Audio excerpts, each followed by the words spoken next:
Sanibonani guys, igama nginqobile ngiphathela amazwi la ekubaba angomhla ka-10 August.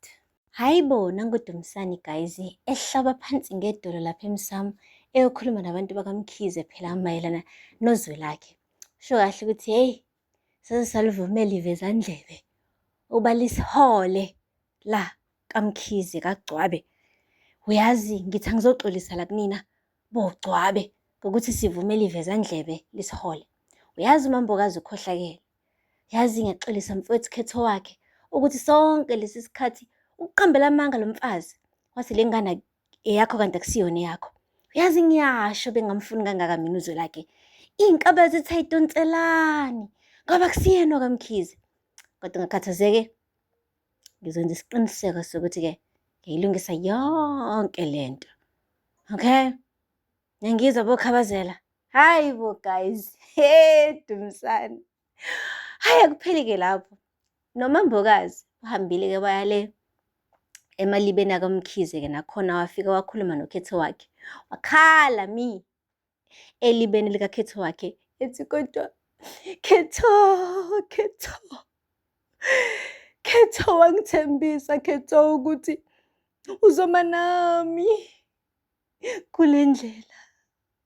Washo ukuthi uma uzwelakhe ayithola le ndaba uzobe useduze kwami. Sizomchazela sobabili umntwana. Ngoba uwena wamkhetha.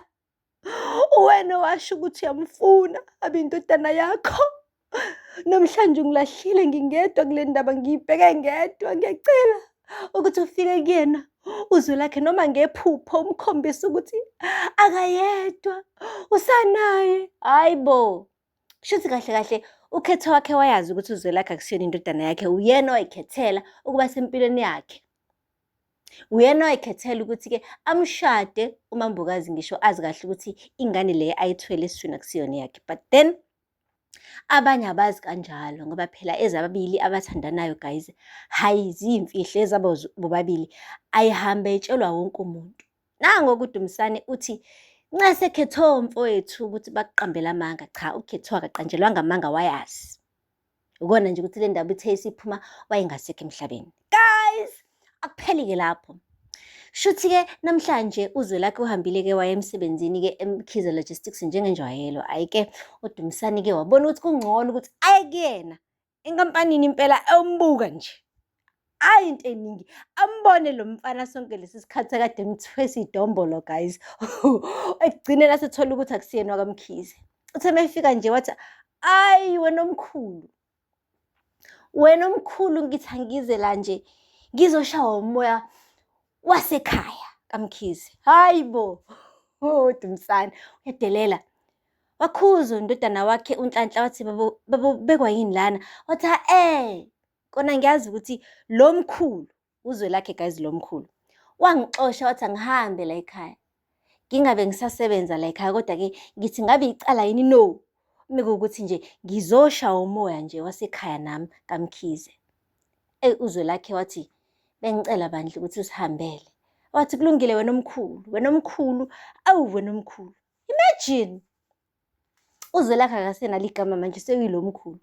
Guys, Themebuyela emzini wakhe unkosikazi wakhe wambuza wathi baba ukwenzile? Utheni uzwelakhe usumphoxa? Wathi hayi angisho ngolutho kuzwelakhe. Wathi hawu baba umane nje waya nje wangasho ukuthi usuyazi ukuthi akayona kaMkhize. Wathi akusisona isikhathi esiright lesi. Yazi momtshela le ndaba umuntu kumele umtshele abantu bebaningi yabo ahlambalazeke. Manje bebengebaningi abantu lapha.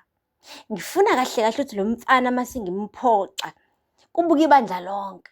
Angithi uyazi ukuthi uzwelakhe uyolobola. Yilapho-ke la ngizoyibhakaza khona le ndaba. Ngiyibhakaze bese bonke abantu bakaMntonge bengabe besaphinde befuna ukumbona. Ngisho nale ndodakazi yabo abathi bazomshadisa nayo bamane benqabe.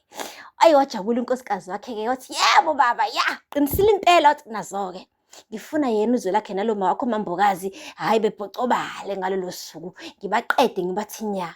Hayi nangampela-ke guys-ke kwahlelwa kwabanjalo. Guys, ngampela-ke naye uzwelakhe ubhizi-ke ulungiselela le ndaba yamalobolo. Uke wabiza komfowabo-ke lo mpela ozala uDumisani umhlaba phela ezomtshela ukuthi lalela ndoda, ngiyakudinga, ngifuna ukuba wena kube nguwe umkhongo wami omkhulu. Wathi hayibo, ubaba yena wathi angimthembi uGcwabe, yazi phela sekawangimoshela kabi kabi. Yakhumbula ngesikhathi kufika umalume walaphaya emakhaya, wayelando uyena uDumisani, wayefuna ukuthi-ke angimoshele lolu suku lami lamalobolo. Angifuni ukumphinda futhi ngimbize ebe umkhongo wami omkhulu ngoba kungenzeka futhi aphinde angiphoxe. Ngoba guys, igazi liyakhuluma, ngoba ngampela yona into ayifuna ukuyenza futhi. Okwesibili uDumisani usafuna ukuphinda futhi amoshele amalobolo okwesibili guys. Uthe nje umhlaba kulungile bafo, kuzoba yimina noba. Wathi hayi, nomxolisi uzobe khona. Wathi hayi, ayikho inkinga, khululeka, ngizokusiza bafo. Ngoba umhlaba guys ngathi wawela esibelethweni esirong. Yazi umhlaba unomusa, umhlaba akafani noyise bakithi, akafani noyise. Uyameseka uzwe lakhe ngendlela emangalisayo. Noma ake wathi ukubhimba kancane, kodwa hayi uyazama ukuyikhombisa manje ukuthi hayi usefuna yena ukuhamba ngendlela eqondile, angafani njengoyise uDumisani. Guys, uthe nje eqeda leyo nkulumo kwabe qhamuka-ke uma wakhe ebuya le naye ukokhuleka phela kukhetho wakhe. Hhayi, wathi uyabingelela, wavuma umhlaba, kodwa-ke uzwe lakhe akavumanga ngoba phela sisaxabene guys, akakaziwa nanhlobo. Wayeshilo-ke vele-ke uzwe lakhe ukuthi akasoze amkhulumise uMambukazi up until amtshele ukuthi ubaba wakhe omzalayo wangampela ngubani. Guys, kuningi akupheli-ke lapho. Nango-ke uma kaMxolisi uNembeza uyamshaya izodlala ngayo, yamgenda njengebhola uNembeza. Ufikile-ke laphaya kunkosikazi kaDumisani phela ezocela futhi okwesibili ukuthi mama, ngiyakucela uze ungayithi ivule indaba engikutshele yona, kube yiphutha ukuthi ngikuxoxele ukuthi phela ukhetho wakhe akazali uzwe lakhe. UMambatha-ke guys umane nje wakhukhumala njengempegogo, wathi nje, wemfazi ungalingi ukhathazeke, mina kahle kahle ake ngitshele umuntu ngale ndaba. Wabonga guys uma kaMxolisi, wathi angifuni nje ukuthi le ndaba iphume ngoba ukhethiwe uzongizonda, angiphathi-ke indodana yami uMxolisi, kuzoba kubi kabi mengase beze ukuthi mina okhiphe le ndaba. Wathi kodwa-ke ungisiza ukuthi-ke ngingaphuzi utshwala. Wathi hayibo, awuphuzi nje utshwala wena. Wathi angeke sazi phela le ndaba inkulu kabi, ihleli la esifubeni sami, yabo, ngaze ngithi ngiyakhohlela iphume, yabo. Ingakho ngithi ngcono ngaphuza utshwala ukuze angazi phela mhlawumbe ngase ngiyiputshuze le ndaba. Kubonakala nje guys ukuthi hayi lo mama vele akanasifuba. Already usemtshelile uDumisani le ndaba, noDumisani uyabona ukuthi uyahala nje ukuyibhadlaza, uzoyibhadlaza ngosuku lamalobolo. Le ndaba vele isiphumile, kuyikona ukuthi phela i-timing akakabi right for bona.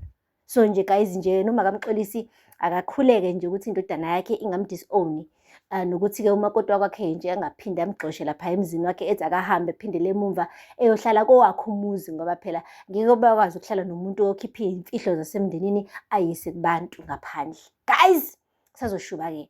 Aphela lapha amazwibela namhlanje. Ningakhohlwa ukusubscribe and like and comment. Until next time, bye. Sanibonani guys, igama uNqobile, ngiphathela amazwibela ekubaba angomhla ka-10 August. Hayibo, nangoDumisani guys ehlaba phansi ngedolo lapha emsamo eyokhuluma nabantu bakaMkhize phela mayelana nozwe lakhe. Sho kahle ukuthi hey,